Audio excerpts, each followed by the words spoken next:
ಹರಿ ಓಂ ಗುರುಭ್ಯೋ ನಮಃ. ಆತ್ಮೀಯರೆಲ್ಲರೂ ಕೂಡ ನಮಸ್ಕಾರ.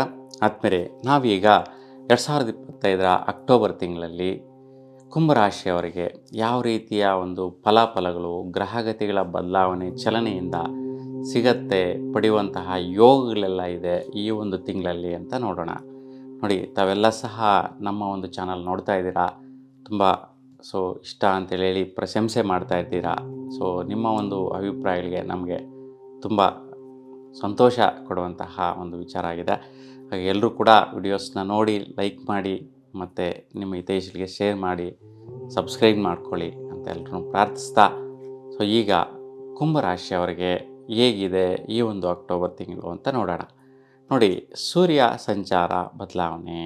ನೋಡಿ, 17ನೇ ತಾರೀಕಿಗೆ ಸೂರ್ಯ ಕನ್ಯಾ ರಾಶಿಯಿಂದ ತುಲಾ ರಾಶಿಗೆ ಹೊರಡ್ತಾ ಇದ್ದಾನೆ. ಹಾಗಾಗಿ 2 ಮನೆಗಳಲ್ಲಿ ಸಂಚಾರ ಮಾಡುವಂಥದ್ದು ಒಂದೇ ತಿಂಗಳಲ್ಲಿ. ಹಾಗಾಗಿ ಕನ್ಯಾ ರಾಶಿಯಲ್ಲಿದ್ದಾಗ ಏನು ಫಲ ಮತ್ತು ತುಲಾ ರಾಶಿಗೆ ಹೋದಾಗ ಏನು ಫಲ ಅಂತ ನೋಡೋಣ.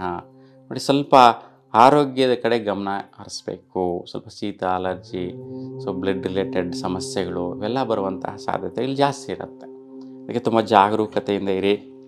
ಮುಖ್ಯವಾಗಿ ಯಾರೆಲ್ಲ ಕುಂಭರಾಶಿಯವರಿದ್ದೀರಾ, ಸ್ವಲ್ಪ ಅಕಸ್ಮಾತಾಗಿ ಬೆಂಕಿಗೆ ಸಂಬಂಧಿಸಿರ್ತಕ್ಕಂಥದ್ದಾಗಿರ್ಬೋದು, ಎಲೆಕ್ಟ್ರಿಸಿಟಿಗೆ ಸಂಬಂಧಿಸಿರ್ತಕ್ಕಂಥ ತೊಂದರೆಗಳಾಗಿರ್ಬೋದು, ಅವುಗಡಗಳುಂಟಾಗುವಂಥ ಸಾಧ್ಯತೆ. ಏನೋ ಒಂದು ತಗಲಿಸ್ಕೊಂಡು ಎಡವಟ್ಟು ಮಾಡ್ಕೊಳ್ಳುವಂತಹದ್ದು, ಅದು ತಗಲೋದ್ರಿಂದ ಬ್ಲಡ್ ಬಂದು ಸ್ವಲ್ಪ ಅಡಚಣೆಗಳಾಗುವಂತಹದ್ದು.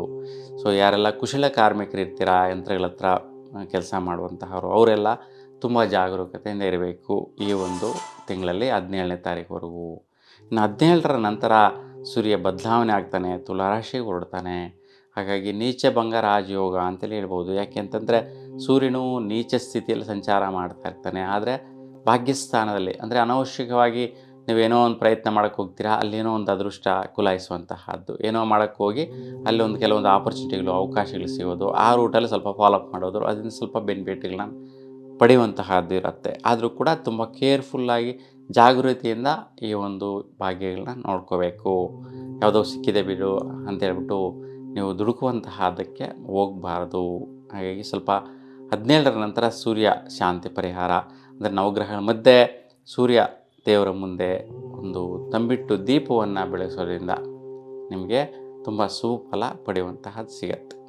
ಇನ್ನು ಕುಜಗ್ರಹ ಬದಲಾವಣೆ. ನೋಡಿ, ಕುಜಗ್ರಹ ಬಂದು 27ನೇ ತಾರೀಕಿಗೆ ವೃಶ್ಚಿಕ ರಾಶಿಗೆ ಹೊರಡ್ತಾನೆ. ಅಂದರೆ ಅಲ್ಲಿವರು ಕೂಡ ತುಲಾ ರಾಶಿಯಲ್ಲೇ ಸಂಚಾರದಲ್ಲಿ ಇರ್ತಕ್ಕಂತಹದ್ದು. ಹಾಗಾಗಿ ತುಲಾ ರಾಶಿಯಲ್ಲಿರುವಂತಹ ದಿನಗಳು ಹಠ ಸ್ವಭಾವದಿಂದ ಕೆಲವೊಂದು ಅದೃಷ್ಟದ ಪ್ರಯತ್ನಗಳು, ಭಾಗ್ಯ ಪ್ರಯತ್ನಗಳು, ವಿಶೇಷವಾಗಿ ಅಣ್ಣ ತಮ್ಮಂದರ ಮಧ್ಯೆ ಕೆಲವೊಂದು ಸಕ್ಸಸ್ಗಳು ಸಿಕ್ಬಿಡುವಂತಹದ್ದು ಜಾಸ್ತಿ ಇದೆ. ಹಾಗಾಗಿ ಒಂದು ಪ್ರಾರಂಭದಲ್ಲಿ, ಅಂದರೆ 17ರವರೆಗೂ ಈ ಒಂದು ಶುಭವಾದಂತಹ ಫಲಗಳು ನಿಮ್ಮದಾಗಿರುತ್ತೆ. ಹಾಗೆ ಅಣ್ಣ ತಮ್ಮಂದರ ಮಧ್ಯೆ 17ನೇ ತಾರೀಕು ಒಳಗಡೆ ಬಹಳಷ್ಟು ರಿಸಲ್ಟ್ ಸಿಕ್ಬಿಡುವಂತಹದ್ದಿದೆ, ಉತ್ತಮವಾದಂತಹ ಫಲಾಫಲಗಳಿದೆ. ಹಾಗಾಗಿ ಯೋಚನೆ ಮಾಡೋಷ್ಟಿಲ್ಲ.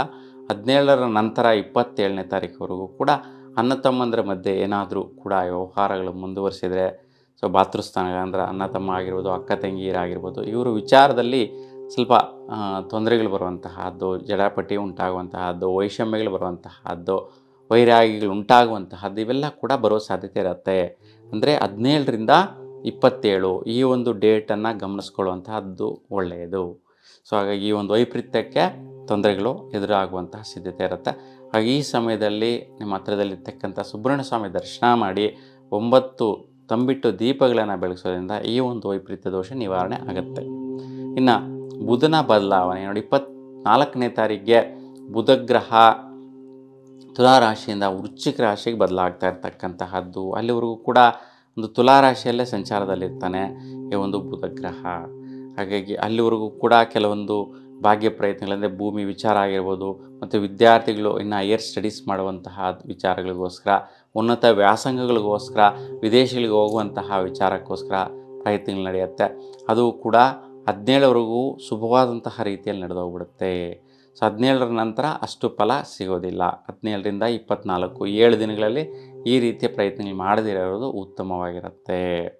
ಹಾಗಾಗಿ 17ರ ಒಳಗಡೆ ಯಾರು ಈ ಪ್ರೆಗ್ನೆನ್ಸಿ ಇರ್ತೀರ, ಗರ್ಭಿಣಿಸಿರೋ ಅಂತಹವ್ರಿಗೂ ಕೂಡ ಮಕ್ಕಳಾಗೋದ್ರಿಂದ ಶ್ರೇಷ್ಠವಾದಂತಹ ಬುದ್ಧಿ ಜ್ಞಾನ ಇರುವಂತಹ ಮಕ್ಕಳು, ಪೂರ್ವಜನ್ಮದ ಪುಣ್ಯಫಲ ಸುಕೃತವನ್ನು ಪಡೆಯತಕ್ಕಂಥ ಮಕ್ಕಳು ಜನಿಸುವಂತಹದ್ದಿರುತ್ತೆ. ಹಾಗಾಗಿ ಈ ಒಂದು ದಿನಾಂಕಗಳನ್ನ ಗಮನಿಸೋದ್ರಿಂದ ಬಹಳಷ್ಟು ಜನ ಒಂದು ಈ ಒಂದು ಸಿಜರಿನ್ ಹೋಗ್ತಾ ಇರತಕ್ಕಂತಹದ್ದು ಡೇಟ್ಗಳೆಲ್ಲ ಕೇಳ್ತಾ ಇರ್ತಾರೆ.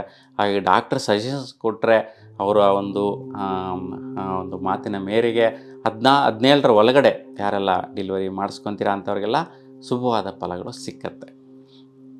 ಇನ್ನು ಬುಧನು ಬದಲಾಗದಂತಹ ದಿನ ಅಂದರೆ 24ರ ನಂತರ ನಿಮಗೆ ವೃಶ್ಚಿಕ ರಾಶಿಗೆ ಹೊರಡ್ತಾನೆ. ಹಾಗಾಗಿ ಸ್ವಲ್ಪ ವೃತ್ತಿಯಲ್ಲಿ ಪಟುತ್ವ ಬರುತ್ತೆ, ವೃತ್ತಿಯಲ್ಲಿ ಬದಲಾವಣೆಯನ್ನು ನೋಡ್ತೀರಾ.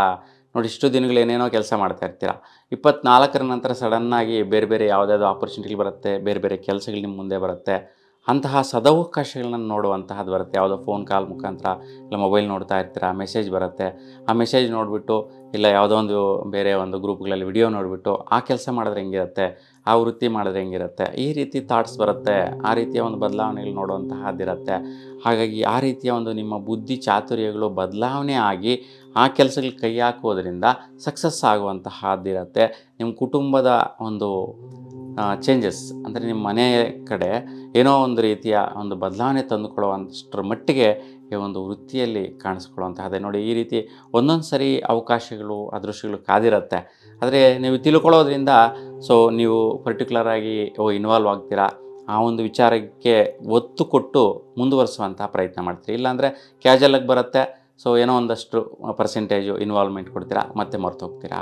ಹಾಗೆ ಈ ಥರ ಅದೃಷ್ಟದ ಕಾಲಗಳು ಬಂದಾಗ 25% ಕೊಡೋ ಬದಲು 100% ಒತ್ತು ಕೊಡೋದ್ರಿಂದ ಆ ಒಂದು ವೃತ್ತಿಗಳಲ್ಲಿ ಸಕ್ಸಸ್ ರೇಟು ಬಿಸ್ನೆಸ್ಗಳಲ್ಲಿ ತುಂಬಾ ಉನ್ನತ ಸ್ಥಾನಕ್ಕೆ ಬೆಳೆಯುವಂತಹ ಒಂದು ಉತ್ತೀರ್ಣ ಆಗುವಂತಹದ್ದು, ಅಂದರೆ ಸದೃಢವಾಗಿ ಮುಂದುವರಿಯುವಂತಹದ್ದು, ಸಕ್ಸಸ್ ಆಗುವಂತಹದ್ದು, ಪಾಸ್ ಆಗುವಂತಹದ್ದು ಇವೆಲ್ಲ ಕೂಡ ನೋಡ್ತೀರಾ.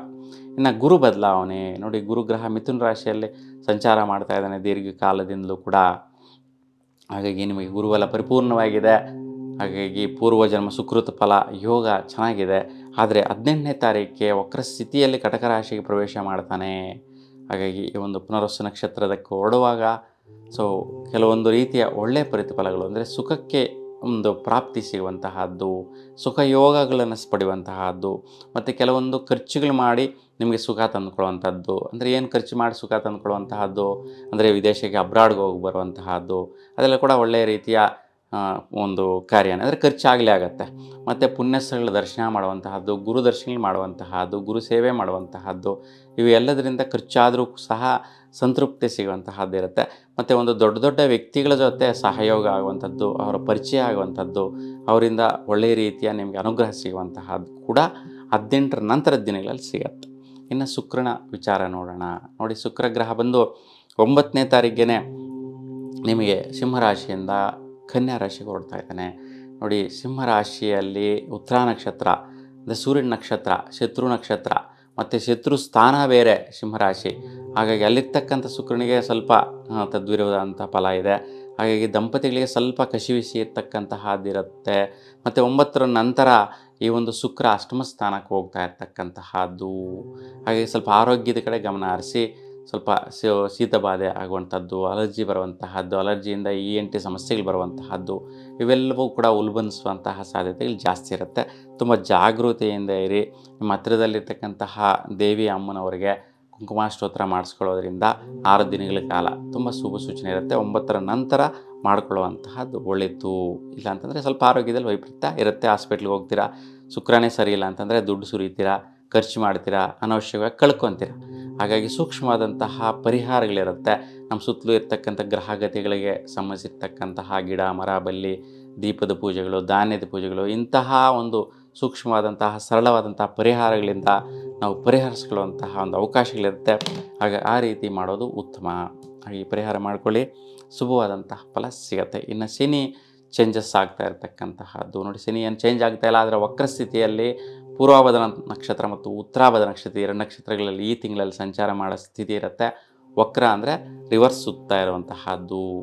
ಹಾಗಾಗಿ ಸ್ವಲ್ಪ ಫೈನಾನ್ಷಿಯಲ್ ವ್ಯವಹಾರ ನಿಮ್ಗೆ ಹೇಳಿದ ಟೈಮ್ಗೆ ದುಡ್ಡು ಕೊಡದಿರ ಇರ್ತಕ್ಕಂಥ ವ್ಯಕ್ತಿಗಳಿರ್ತಾರೆ.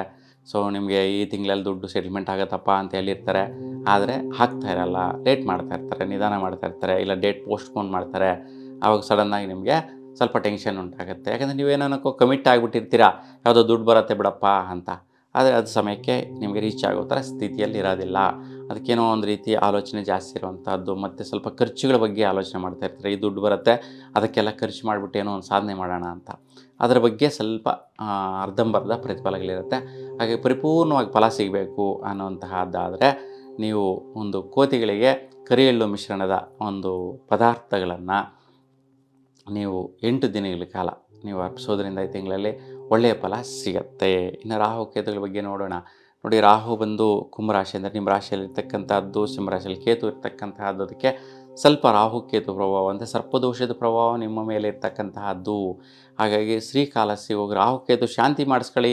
ನಿಮಗೆ ಒಳ್ಳೆ ರೀತಿಯ ಒಂದು ಅಭಿವೃದ್ಧಿ, ಇಂಡಿವಿಜುವಲ್ ಚೇಂಜಸ್ ಆಗುತ್ತೆ. ಇಲ್ಲಾಂದ್ರೆ ತಲೆ ಮೇಲೆ ಏನೋ ಒಂದು ಭಾರ ಇದ್ದಂಗೆ ಆಗ್ತಾ ಇರುತ್ತೆ, ಯಾವುದೋ ಒಂದು ಒತ್ತಡದ ವಿಚಾರಗಳು ಕಣ್ಣಿಗೆ ಕಾಣಿಸ್ತಾ ಇರುತ್ತೆ, ಅವೆಲ್ಲವೂ ಕೂಡ ನಿವಾರಣೆ ಆಗಿ ಸೈಡ್ಗೆ ಹೋಗುತ್ತೆ. ಶ್ರೀಕಾಳಹಸ್ತಿಯಲ್ಲಿ ರಾಹುಕೇತು ಶಾಂತಿ ಪರಿಹಾರ ಮಾಡ್ಕೊಳ್ಳಿ. ತಿಂಗಳಲ್ಲಿ ತುಂಬ ಶುಭ ಫಲಗಳನ್ನ ಪಡಿಬೋದಾಗಿರುತ್ತೆ. ಒಟ್ಟಾರೆಯಾಗಿ ನಿಮಗೆ ಒಂದು 65-70% ತುಂಬ ಶುಭ ಫಲಗಳಿರ್ತಕ್ಕಂತಹದ್ದು. ಹಾಗೆ ಇನ್ನೊಂದು 25-30% ವೈಬ್ರೇಷನ್ ಇದೆ. ನಾನು ಹೇಳಿರ್ತಕ್ಕಂಥ ಪರಿಹಾರಗಳು ಮಾಡ್ಕೊಳ್ಳಿ, ಶುಭ ಫಲಗಳನ್ನ ಪಡಿಬೋದಾಗಿರುತ್ತೆ. ಹಾಗೆ ಈ ತಿಂಗಳೆಲ್ಲ ಕೂಡ ಶುಭ ಸಿಕ್ಕಲಿ, ನಿಮಗೆ ಒಳ್ಳೆಯದಾಗಲಿ, ನಿಮ್ಮ ಇಷ್ಟದೇವರ ಅನುಗ್ರಹ ಸದಾಕಾಲ ನಿಮ್ಮ ಮೇಲೆ ಇರಲಿ ಅಂತ ಭಗವಂತನಲ್ಲಿ ಪ್ರಾರ್ಥಿಸ್ತಾ ಎಲ್ರಿಗೂ ಕೂಡ ಶುಭವಾಗಲಿ. ನಮಸ್ಕಾರ.